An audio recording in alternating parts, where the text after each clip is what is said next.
Fall had arrived, the air was crisp, leaves crunched underfoot. It was my favorite time of year. I had just moved into a new house. It was old but charming. I loved decorating for Halloween.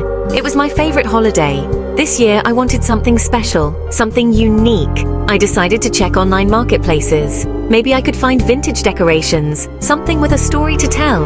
Little did I know I was in for more than I bargained for. My quest for the perfect Halloween decor was about to turn into a nightmare. The internet was flooded with Halloween decorations. There were the usual ghosts and goblins. But I wanted something different, something with character. As I scrolled through endless listings, one caught my eye. It was a vintage Ouija board. The picture was grainy and dark, but there was an allure to it. The seller's name was cryptic. The collector, it seemed fitting. The description was minimal. For sale, a portal to the beyond. Use with caution. I felt a shiver run down my spine. This was exactly the kind of unique item I was looking for. I decided to message the seller. My message was met with a quick response. The collector was eager to sell. We agreed to meet the next day. The address was in a remote part of town. I asked my friend Sarah to come along. I felt uneasy about going alone. The next day we drove to the address.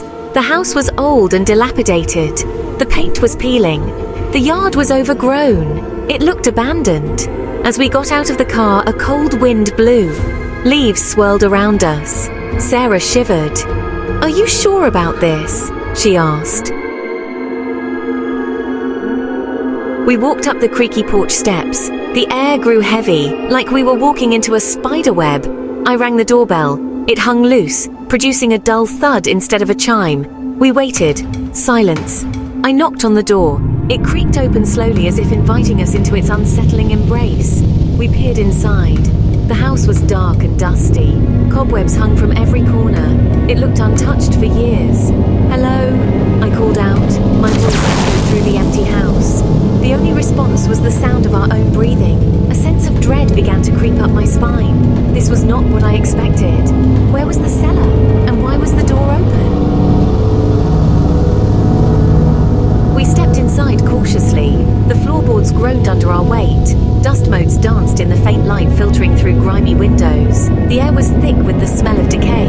We moved from room to room. Each one was filled with strange and unsettling objects. Antique dolls with vacant eyes stared from dusty shelves. Worn-out books with cryptic symbols lay open on tables. The silence was deafening. There was no sign of the cellar, no sound of movement. It was as if the house itself was holding its breath. We found ourselves whispering, afraid to break the silence. A cold draft sent shivers down my spine. Something wasn't right. This house felt more like a tomb than a home. "This is creepy," Sarah whispered, her voice trembling. "Let's just go." I nodded, suddenly agreeing. The air felt heavy, charged with an unseen energy. As we turned to leave, I thought I saw a shadow move in the hallway. I stopped, my heart pounding. "What is it?" Sarah asked, her eyes wide with fear. I stared into the darkness, but the shadow was gone. "I thought I saw something," I said, my voice barely above a whisper. We hurried towards the front door, our footsteps echoing in the silence. As we reached the porch, I glanced back at the house. It stood there, dark and imposing, watching us. I couldn't shake the feeling that we were being watched. Back in the car, Sarah and I tried to rationalize our experience. Maybe the seller had been called away. Maybe they were just eccentric. But deep down, a seed of unease had been planted. Later that night, I couldn't shake the feeling of dread. I decided to research the address. What I found sent chills down my spine. The house was known as Blackwood Manor. Local legend claimed it was haunted. The previous owner, a collector of occult artifacts, had vanished without a trace. Some said he had stumbled upon something sinister, something that had consumed him. The stories sent shivers down my spine. Had I narrowly escaped the same fate? Days later, I still couldn't shake the experience. The silence of the house, the strange objects, the feeling of being watched. I started having nightmares.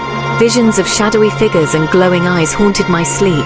I tried to focus on other things, work, friends, anything to keep my mind off Blackwood Manor. But the house and the unsettling encounter had burrowed their way into my thoughts. I couldn't escape the feeling that something was terribly wrong. Something evil had clung to me, a chilling souvenir from my visit. The line between reality and nightmare began to blur. Was I losing my mind, or was something sinister reaching out from the shadows of Blackwood Manor? One evening, while trying to distract myself with a movie, I noticed something strange. Outside my window, a pair of eyes glowed in the darkness. I froze, my heart pounding in my chest. I slowly approached the window, my breath catching in my throat. As I peered into the darkness, the eyes vanished. Had I imagined it, or was something out there watching me? The feeling of dread intensified. I was being haunted not by ghosts, but by the unknown. The fear was paralyzing, suffocating. I was trapped in a waking nightmare, and the monster was the chilling uncertainty of what lurked in the shadows. Days turned into weeks. The nightmares continued. The feeling of being watched never went away. I tried to convince myself it was all in my head, but deep down, I knew the truth. Something had followed me home from Blackwood Manor, and it wasn't finished with me yet. I'd gone searching for a thrill, for a touch of the macabre. I found it, but at what cost? Now, as Halloween approached, I was filled with a sense of dread. The holiday had taken on a sinister new meaning. It was a reminder of the darkness that lurked just beneath the surface of our world. A darkness I had unwittingly invited into my life. The experience had changed me. I was no longer the carefree Halloween enthusiast eager for a good scare. I had looked into the abyss, and the abyss had looked back. Now the shadows held a new meaning. Every creak of the floorboard, every whisper of the wind sent shivers down my spine. I was left with a haunting question. Had I escaped Blackwood Manor, or had a part of it followed me home? One thing was certain. I would never look at Halloween the same way again.